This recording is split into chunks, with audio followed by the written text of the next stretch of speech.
सप्तश्री गणेश मित्र मंडळाच्या मार्फत गेल्या 35 वर्षांपासून या ठिकाणी गणेशोत्सव अगदी थाटामाटात साजरा केला जातो।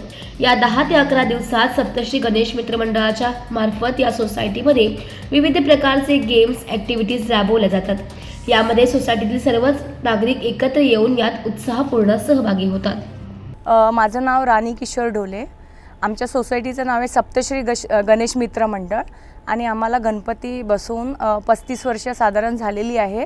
आम्ही गणपती बसवतो म्हणजे आम्ही सर्व सोसायटीमधले एकत्र येतो ह्या दिवशी 10 दिवस 10-11 दिवस आम्ही स्वयंपाक वगैरे सगळं करून स्वतःच आम्ही सोसायटीमध्ये हे करतो आणि छान म्हणजे सगळे एकत्र गेम वगैरे मुलांसाठी छानपैकी एकत्र येऊन गप्पा मारणं म्हणजे एकमेकांचं सुख दुःख हे करतो आणि याच्यामुळे आम्ही एकत्र येऊन आम्हाला खूप बरं वाटतं म्हणजे